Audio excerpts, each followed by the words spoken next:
I just got out of my psychology class and went to one of the study corners nearby per usual. As one class was every other day, I killed time by studying or doing assignments in between. However, I always made sure to check the updates for Dawngate that were posted soon after class finished. I was hoping for a new skin for my main, Zeri, after the recently concluded event to decide her fate. Plus, the developers might sprinkle some details about the heavily teased Itempalooza and progression patch. Unfortunately, when I refreshed the page, I was greeted with this.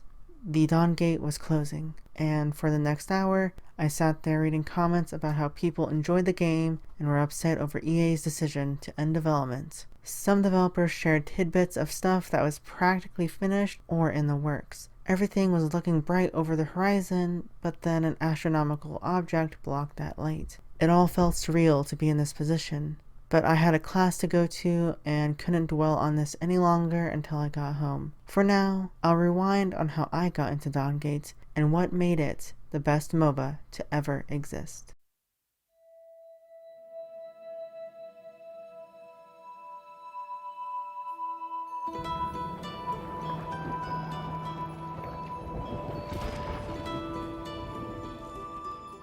Back on May 14th, 2013, my friend invited me to play League of Legends. I enjoy playing with friends, so I installed and played it. Wow, it's not like we just heard the same story in the last video, but there's a twist. I just learned about what a MOBA was. Previously, I played MMOs. I met my friend on Iris Online, an anime MMORPG that unfortunately closed the summer prior. Here's a video discussing that whole ordeal. Wow. We're a minute in and I suggested 2 videos for you to watch. I'm such a great YouTuber. Besides that, I was playing Raiders and tunnel bearing my way to Korea to play Tales Runner because I loved MMOs. I visited MMO sites like MMO Sites or MMORPG.com. At least you know what you're getting yourself into on these sites. Either way, a week after playing League for the first time, an article appeared talking about EA's new MOBA looking for beta testers called Dawngate. I was like, ooh, interesting, pretty colors, cool characters. So I decided to sign up and wait for my beta key. Where's my key? Oh, there it is. Yeah, I didn't get my key until October. I knew people were playing the beta already, so I don't know why I didn't get invited until then, considering I applied soon after seeing the article about it posted. They did multiple tests over several weekends, and I think you had to submit your PC information beforehand. If I had to guess, I'd bet my PC wasn't what they were looking for. It was an old home PC that could barely play Raiders, where it took a while to load, and now was at extremely low graphics. So when it came to Dawngate, my PC struggled. But that wouldn't stop me for my first playthrough. I chose Zeri support, even though they have the tagline, break the meta. But everything was new to me. When I loaded in, I was confused, but so were a couple others, like, how do we load in so seamlessly? Apparently in Champ Select, they load the map while people choose to allow for a seamless transition. Amazing. I wish other games did that. After jumping in, I just did what I thought was right. By that, I mean I used the core items suggested at the top. We had no junglers, so the lanes were 3 and 2. I mean, I think even when I first played League, it was 2-1-2 with no jungler as well. The first thing that stood out to me was how colorful and vibrant the game was. I remember an article comparing it to Studio Ghibli, which I always enjoy saying. League's palette before the Rift revamp were muddled and dreary. It kept a cohesive theme, but some models would just blend into the background, especially if they had old models. It helped me, I don't know, aim. But thankfully, if I missed, I just had to wait because many shapers didn't have mana. It was to curb the feeling of missing abilities and wasting mana. Then there's the matter of turrets respawning in this early build, so you would have to push fast and end the game soon, otherwise... Your binding has respawned. Woo! 50-minute games, let's go! Each time a turret went down, it would enhance a lead minion to try to snowball, but it wasn't an exaggerated feeling. Instead, it created a tug-of-war between both teams, a constant back and forth, and I enjoyed it. After winning my first game, I decided to queue up again for a second match. I picked up Reyna and then my computer overheated and shut down. Yeah, this was a recurring issue with Raiders as well. I had SpeedFan to check on the temperature for that game specifically, but I thought Dawngate would be fine. Unfortunately, I didn't get to play another game that weekend, and I knew if I wanted to play Dawngate once more, I would need to buy a new PC. With the help of my friends like Shadow and Chizuru, I got a high-end gaming PC, at the time because it's considered a dinosaur after a decade, all just to play Dawngate. Okay, other games as well, but mostly Dawngate. Now we can talk about what it actually is. Dawngate has shapers, the equivalent to champions or heroes in other games, beings who've bonded with a spirit that ties to their abilities. For story reasons, only shapers can enter the Dawngate, and since spirits are essentially eternal, when the shaper dies, they respawn after a short time. Each shaper has 3 abilities and an ultimate.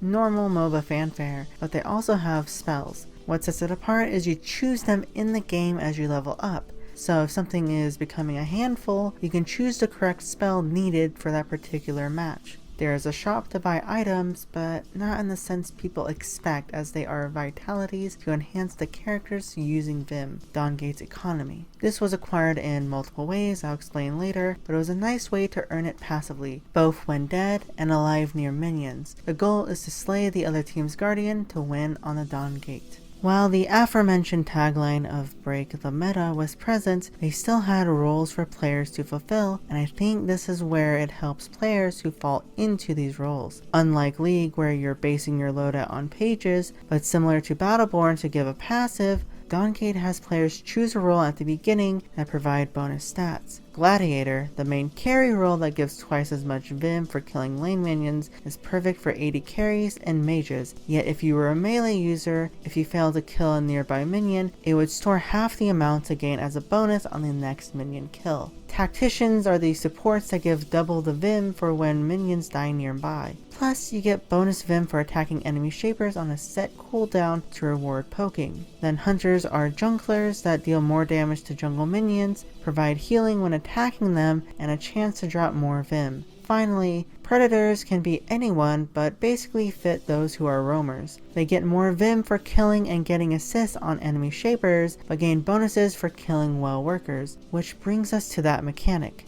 Spirit Wells. The developers at Waystone were hardcore MOBA fanatics, and one of the issues they experienced was generating economy. They believed the economy was a surefire way to get back into a losing game, but there was very few ways to do it. Going into lane could get you killed or miss some last hits, while venturing into the jungle can be risky with the junglers or maybe others lurking nearby. If both of these failed while behind, you'd have to rely on the passive generated income you got every few seconds. Out of this dilemma emerged Spirit Wells, places for allied minions to gather Vim to share with the team. There were 4 in total, 2 for each team on either side of their jungle, which gathered resources for the teams. Players could venture into the jungle to kill the Spirit Well workers, and then stand in place to take the well for their team with it locked for a couple minutes, guaranteeing some income. If you failed to take a well though, you could still hamper the progress of the enemy while gaining some for your team. You were killing enemy workers, which rewarded you with Vim, and the enemy had to wait for workers to respawn to return to a stable passive income. This was an enjoyable aspect of Dawngate as it gave multiple outs to help the team instead of creating a snowball environment.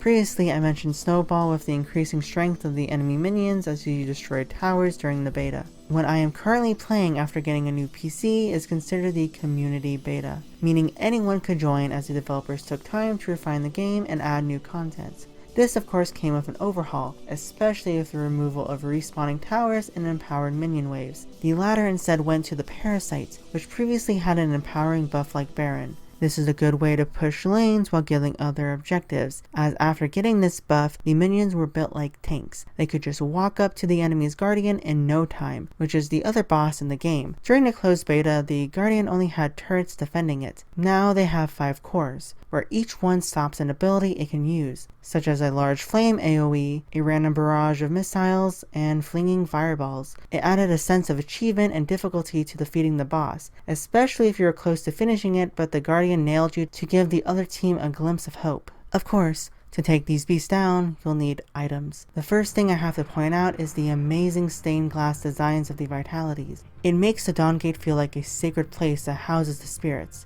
Heck, it made me consider buying the Valiant Reverie skins that look very similar. but the thing I really appreciate is the consistency in the color coordination. Each minor vitality is paired with a single stat, which then pairs with a single color. For example, health is red, then armor is orange, and magic resistance is purple. Both orange and purple come from a mixture of red with another color. Dawngate uses this color theory to suggest red and any associated color to this is for protection, to make yourself tankier. Then that associated color in the mixture will match what it is effective against. Power is the main stat to increase damage overall, but scales with each shaper differently. It is basically attack damage and ability power combined into one stat, and is represented by green. A similar stat is Life Drain, that heals you based on the damage dealt and is associated with yellow. Next is Haste as the color blue, which serves as a way to make things faster. Your movement speed, attack speed, and ability cooldowns scale with Haste. All 6 of these stats can be seen with their basic equivalents. These build into other items where they can remain purely the same color or feature a mix of them. One of my favorite and most built items is Grace, and not just because it's my name or anything, I promise. The icon features a red leaf flying through the wind on a blue backdrop. The item gives 200 health and 40 haste. It tells you what stats the items give based solely on the colors and in proportion to them. 200 health isn't a lot, so it has a small leaf, and the leaf is surrounded by the blue sky, so it gives 40 haste, where the maximum an item could give at the time was 45. Many items follow this pattern using color theory to inform players of what the item contains, and I adore it. Some are confusing to make out, like Rebirth giving only health and being about regenerating health. So the Phoenix is red, makes sense, but the background is blue and it doesn't give any form of haste. Maybe because it regenerates quickly? I don't know. They may have reworked the items and the icons in their planned Itempalooza updates. The other portion to make your character stronger is with Spiritstones. These behaved similar to old runes in League, but acted like a puzzle. Spiritstones possessed effects based on the shape and color, and each one had a slot to insert a spark, granting more buffs. Some of them had special passives, but those were shaped awkwardly to reduce the amount of stones you can place into your board. The way you acquired the Spirit Stones though were at the end of the game, based on how well you played, if you won or lost, and if teammates and enemies favored you. You would get a reward crate at the end. Most often you would get Destiny, Dawngate's currency akin to Blue Essence, and a Spirit Stone. But there were different tiers which could reward you with more of these or rarer shapes, but the highly coveted one, Divine, could reward a free skin. I believe I got close to reaching this one before, but I was off by a few points. It was a good way to reward both sides and serve as a way to deny bad behavior. Still, I think in a similar vein to League, they're going to rework or remove the Spirit Stones for something else to empower different attributes in the game to make the Shaper stronger, and my god, I love them. With witty dialogue written by Dandelion, aka Chris Latoile from Mass Effect fame, each character grew to be a person of their own with plenty of dialogue trees for specific actions. Plus, their kits were unique when compared to other MOBAs. Nowadays, you can compare them to other champions, but you have to wonder if Dawngate served as inspiration for them, or previous Waystone employees who got recruited by Riot paid homage to them in some way. When I first returned with my new PC, the latest shaper was Mina, and she is probably everyone's favorite and most hated doll. She had this mechanic to attach herself to another character indefinitely, like Yuumi. Instead of passively sitting on the shoulders of another player as you threw something at them, Mina's kit relied on engagement, not whatever Yuumi was doing. After bonding with a shaper, Mina could jump out and fear enemies. This created a proactive approach for her kit. Her Q would fire a beam while her E was a silence, but her ultimate ejected the souls out of the other characters' bodies to increase damage from allies. Mina is a unique experience that hasn't been replicated since. There's something similar with Nox and Smite, but she had a small cooldown, and I know a hero in New Worth possessed people, but the closest thing to come to Mina is Yuumi, but still so far away from her design. Then there was Kensu, who had this quick auto function where he shot arrows back to back. Similar to Lucian's passive, but not quite. Then his ultimate shot through the terrain to create a path and movement speed for the team to allow amazing engages. Bard resembles this with his portal, but not exactly. Then my main was Zeri, who is easily comparable to Lulu. Both have butterflies that eat people's faces that they can share with allies, and their ultimate enlarges an ally with bonus health that has an AoE with a detrimental effect. Zeri throws paintballs and has a silence that makes them into a black and white cartoon, accompanied by the line, "Silence critics," which I greatly enjoy. Plus her design is an embodiment of art. Her pigtails are cut off like some paintbrushes, and her outfit is splattered in paint with graffiti designs to embody her wild and zany personality. With a wide and varied cast in Dawngate that deconstructed gameplay, it was so much fun that I couldn't help myself but keep playing it. Now that I had a high-end PC, I could not only play Dawngate, but stream it. I streamed it regularly and grew quite a following. On average, I would get 10 to 15 viewers who would watch me play Dawngate. I think it was helpful people weren't streaming at the time I did, about noon Pacific, due to my classes being in the morning and I did my studying at night. I created a nice community and met some cool people such as Hello Goldfish, Drunken Panda, and The Bearded Gamer. It was nice to interact with them and the Dawngate community. Of course, there are some toxic people, and I'm not going to name names, but a large streamer who played Dawngate basically raged on stream at Goldfish, Panda, and I for being dumbasses when they insta-locked Basco, who just released, and kept diving in on the enemy and we weren't following up. Fun times. Yet that wasn't the only thing stream related for Dawngate, as they often held reveal or community streams to preview new content or play with viewers. The streams were hosted by a rotating panel of Waystone developers, but the ones I remember appearing often were Zwill, Dibs, and Pluto. Others I can name off the top of my head were Gasty, Zalgus, Zakent, that's a lot of Z's, McCullough, and Tiff. A vibrant and energetic cast of developers that were able to bounce off each other amazingly. Sometimes I would miss their streams due to school, but I would try to watch them back on the weekend to prepare myself for the upcoming update. But there was more to it because they would usually tease the shaper in advance. Most often this was a short story written about the character to give insight on who they are personality-wise, and they may receive a name or a hint at an ability. These were enjoyable to read, but the wonder was in the theory crafting the community did. And then things got even crazier with the teases like an audio log for Ronin, or uploading a 144p video on Twitter where it was difficult figuring out what was actually happening. This was the reveal for Flynn, but the most memorable for me was the reveal for Basco. Teases were posted on Thursday, so people were expecting it, but then nothing came. People thought they may have delayed it, or maybe an intern forgot to post it. Friday morning came and nothing. Players were freaking out thinking something bad was happening, like EA was going to shut down the game, or staff were laid off and all this stuff. But then a fan site realized something. I don't remember the name, but I think it was Dawn Central, maybe the Shapers Guild. We did get a teaser, and we did get it on Thursday-ish. They posted this elaborate theory about the teased character, which I can't share because the site is gone. Rest in peace. However, that theory of theirs focused on the Dawngate Chronicle, a webcomic drawn by Nicholas Cole to tell the story alongside the game. That page on the particular day had bolded text of Anzurani, a leader in the West, discussing what if normal people bonded with spirits from the Dawngate. Commoners, laborers, they can kill beasts or even people, maybe even topple an entire regime alone.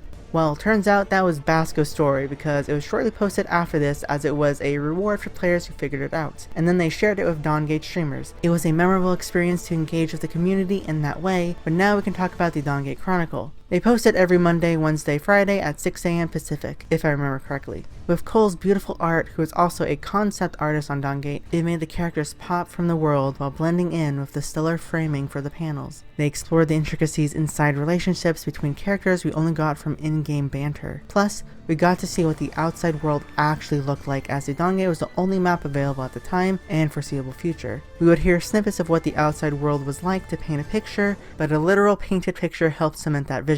But I can't leave out the important part about the comics' connection to the game. With how much I talked about community, you would think it was Dawngate's motto. It was as if it wanted players invested into the world they're creating and help decide where the game would go. That is probably why it's called a community beta and not an open beta. Anyway, the way they would do this is with the living lore, an event that appeared at the end of a page for two sides to choose from. They carried over into the game where players chose an option and then played games to get points for their side. If they played a character featured in that living lore, they would get extra points as well as bonuses for winning. After the winners are decided, it would impact the story and game in some way. Many of these were skins for characters such as Courageous Heart McCullough, Devoted Friends Reyna, and the unreleased Bandit Hustle Zeri. Other times they would decide a character introduced in the game. The first one was what fans called Slime Girl, who Reyna discovered in an abbey as the sole survivor after Kendra's attack. They were hoping to release her early 2015, probably around the time they shut down, but nothing came of it. They did later reveal there was a second character option for the other path.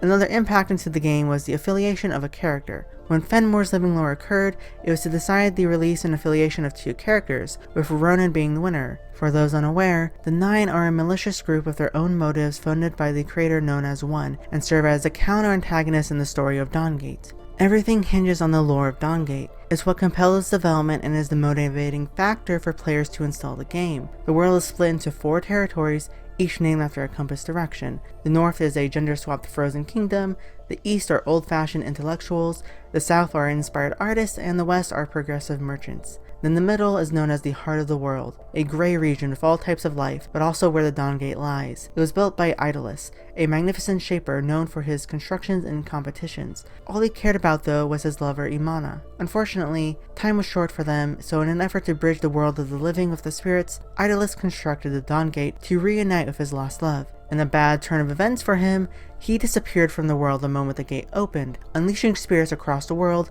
killing hundreds of people except for those that can bond with spirits to become shapers. Thus, a new age begins where the nations race to the gate to control it, whether it be for resources, research, inspiration, or religious restriction.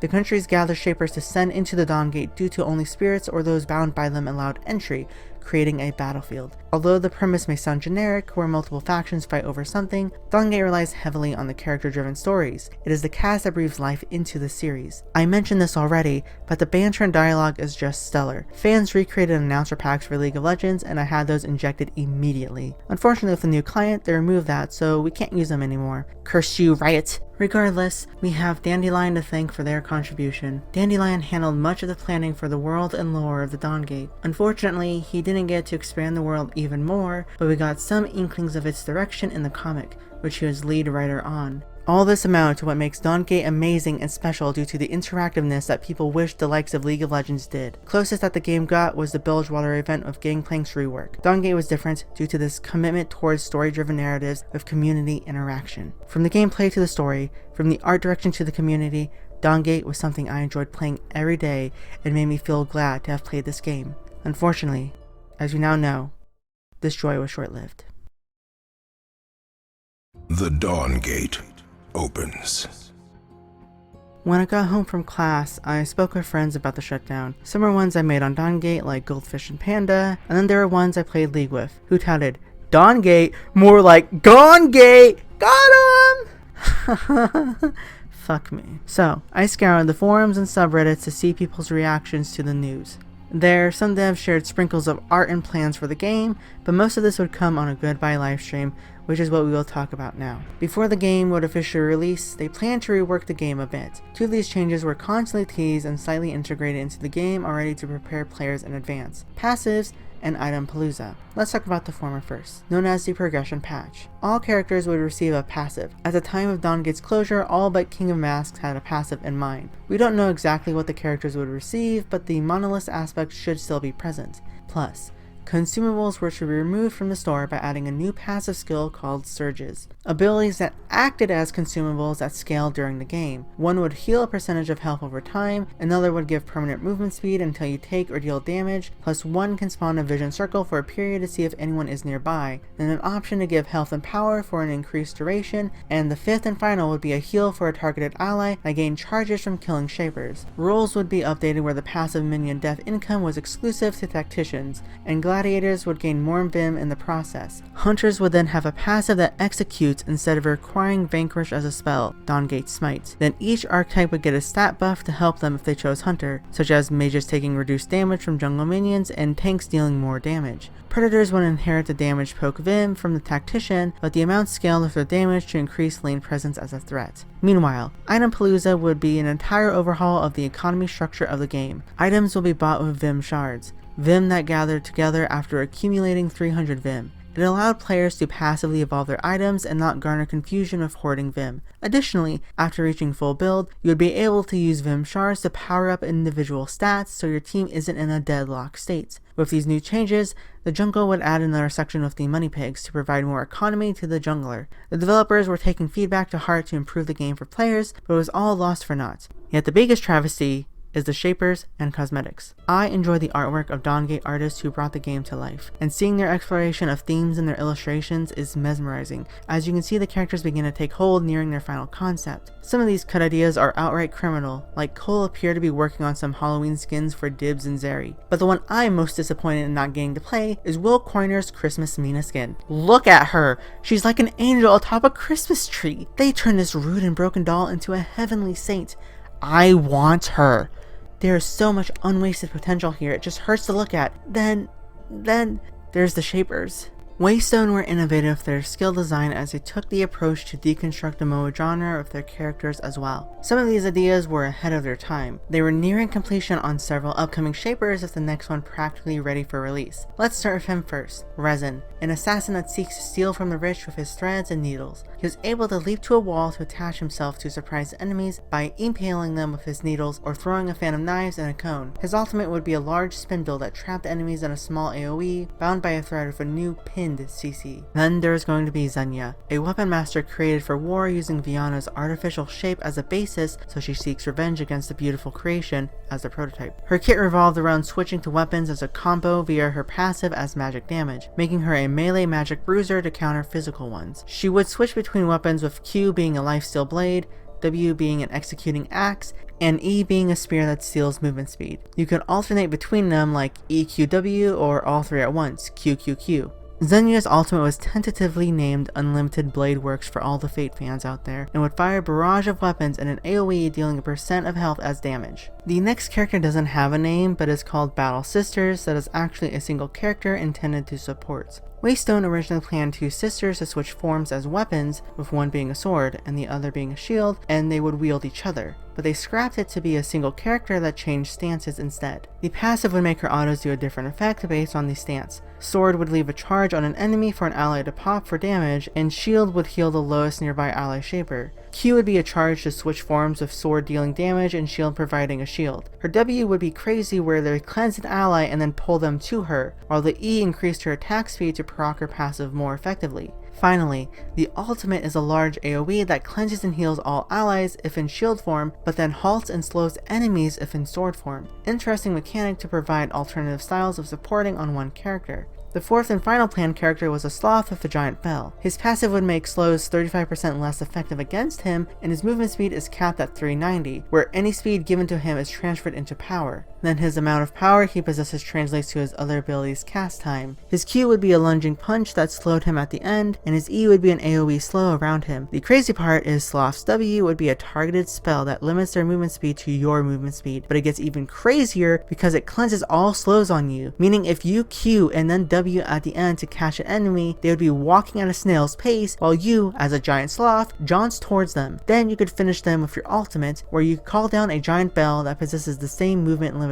The cast speed depended on the range, where it'd be quick if nearby, but slower if farther away. And those were the 4 characters that didn't make it to the game. Oh, what about Slime Girl? They did have a plan for a kit, but her passive would make it so abilities left a slime trail that provided movement speed when following it. The main skills would be a throwable slime ball or a dive underground to dash towards an area that could knock up enemies. Her ultimate, however, would be a large AoE stun. These were plans for her kit and nothing definitive, but it would be nice to see given she was the first shaper to be chosen by Living Lore vote to come into the game. Speaking of that, the esports event Race to the Gate would actually impact the story to determine which region got to the Dawngate first, and would tie into the story where 2 factions are meeting with each other, but something may happen along the way. Whoever won would place priority on character introductions earlier and create new conflicts based on the result. Waystone launched the Northern qualifiers to find a team to represent the North before their project shut down. I would imagine tournaments would appear for each nation and then end in a round-robin style tournament to determine the overall victor. I'd hope this event be huge and could bring in more players, but the writing wasn't on the wall.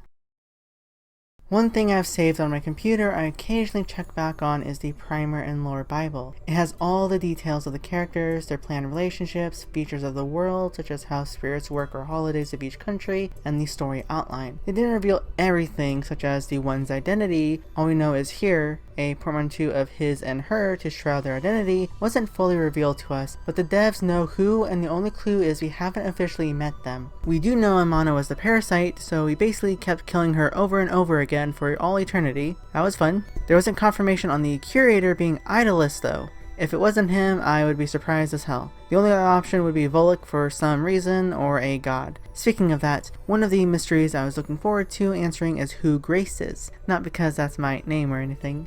It's such a weird mystery to bring up. I mean, they heavily teased her presence. For those unaware, Grace is a spirit that manifested as a human to spread the power of love and mercy via shaping to mortals. Originally this was to Inessa, an Eastern mage, bringing about the Ancient East's technological advancements. She was revered by the people of Taraisk, who helped create beings using shaping later abandoned by the East, aka Viana, Lilin, and Xenia.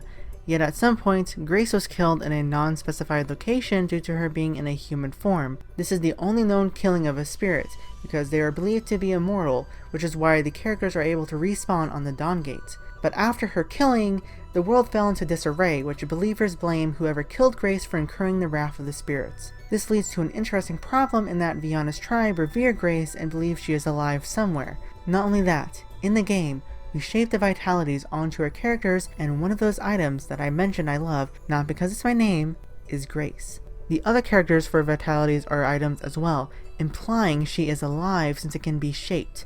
Now, whether it be her spirit is alive or she is still in human form is up for debate. However, I have reason to believe she is still alive, and I know her identity. I believe Grace is the one. I know what you're thinking. Grace, I don't like where we're headed, and I'm sorry, but we must go to the conspiracy corner.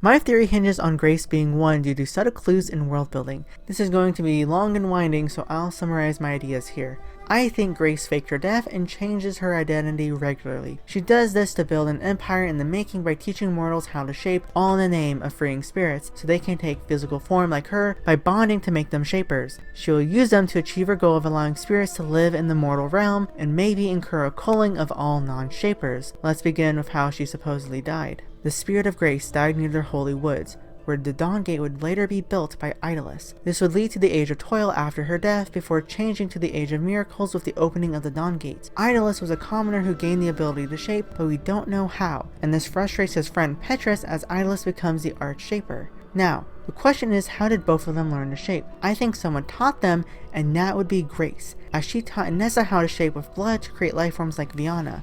Not only that, who else do we know is performing experiments in a study on a similar level with common folk and animals? Petrus. It would make sense Grace taught Petrus a similar idea, maybe thinking Petrus had what it takes to build something like the Dawngate before encountering Idolus, which brings us to how he got the idea in the first place in order to reunite with his love Imana. It was whispers from people in the background that gave Idolus the idea. This seems intentional, as if an outside source is feeding him this idea. Most notably, in the last panel is the previous number 4 for the 9. We would later see that this number is killed when Freya hands over the tags to Fenmore. However, and I cannot stress how crucial this is, most of the people you see speaking on this page are members of the 9. Originally, I thought maybe the 1 was specifically leading voices into Idolus's mind because the item is associated with the wind and movement speed. Spiritstones speak a language and use whizzing and hums, like static, but Grace is able to teach people, so she has to be intelligent enough to master mortal language. And, as you will see to the left of the number 4 member, she has red leaves swirling in the wind, similar to the item icon. Unfortunately,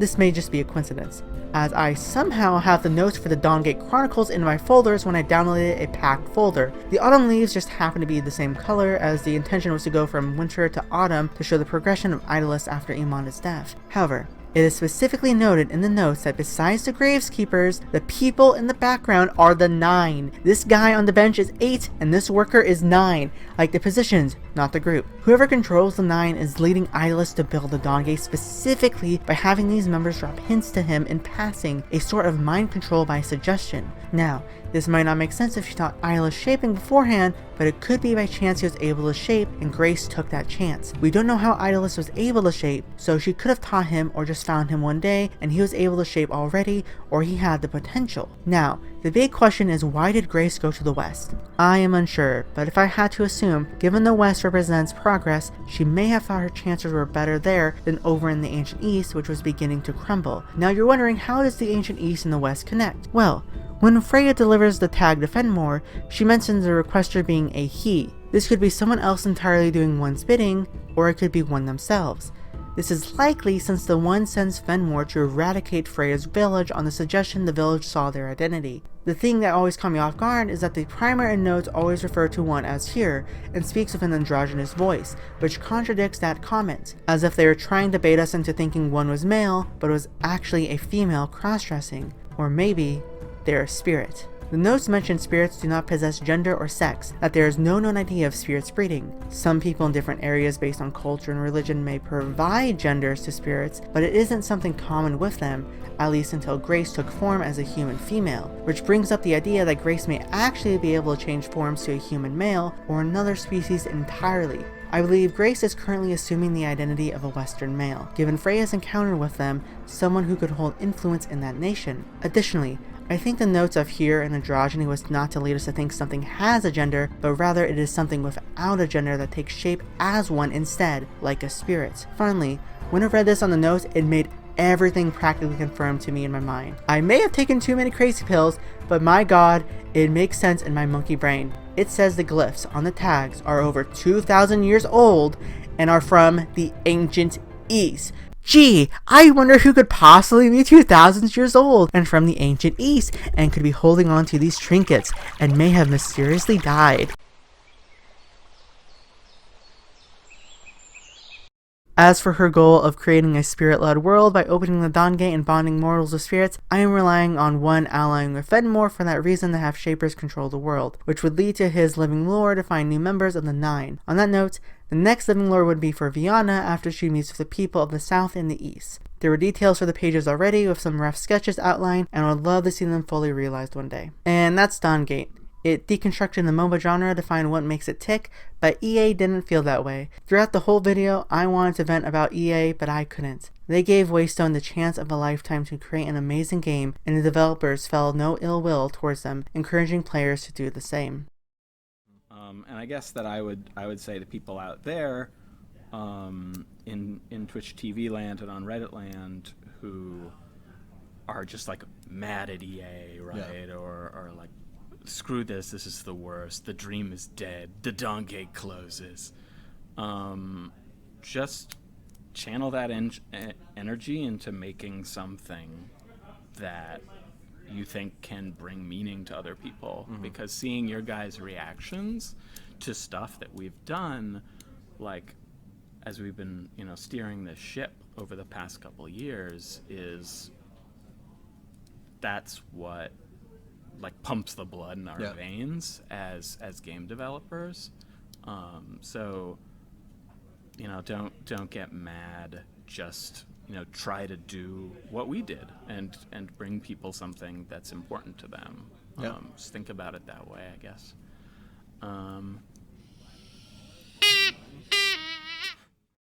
On the last day of service, I helped Axion 12 record footage with different announcer packs so they could create them for League of Legends. I greatly enjoyed the packs as they brought out the characters more in personality, so much so I bought Zeri, Ashabel, and Mina's. I especially love Mina's. Hurt them, shame them, and I will adore you. Unfortunately, I couldn't help finish them all, but I believe another person chipped in to help. I had night class and I wasn't going to be there for the shutdown of Dawngate. Thankfully, we were let out early, so I got home to play one game. This was something I regret a bit because we ended the game since someone wanted to leave to take photos of their collection, while a couple others wanted to stay and hang out until the server shut off. We decided to end it and hoped the other players would get into a game with 8 minutes remaining. I stopped playing after that to mourn the loss of a great game. I ended in the top 200 players, which I found as an accomplishment for my dedication to the game. It helped me improve at MOBAs overall, as I didn't know Dawngate set skills to autocast, where I would click and point on League. While the skills were transferable, it didn't help Dawngate succeed. I watched a video from GBay99 about how League is practically the only game of its kind. While there is Dota 2 as a competitor and possibly Smite for a third-person perspective, most MOBAs that appeared are long dead now. There have been efforts to revive Dawngate, one that raised nearly $100,000 for the license for the game that fell through, but these are by fans with their own lives that can only do it in their free time. Waystone kept some things hidden for Dawngate in hopes that they can return to the game someday. Several have formed their own development studio, Spirit Walk, to create Shardbound, which seems to have a controversy going on, but they later went on to reform it into Phoenix Labs to publish Dauntless and the soon-to-be-released Fae Farms, while others went on their own paths with other companies, such as Riot Games with League of Legends. Together, they created a memorable experience with tremendous amounts of love and passion poured into the art, story, and gameplay. 10 years later, I still think about the game they crafted and wish the gates will open once more. Hopefully you saw it too with this video. Thanks for watching.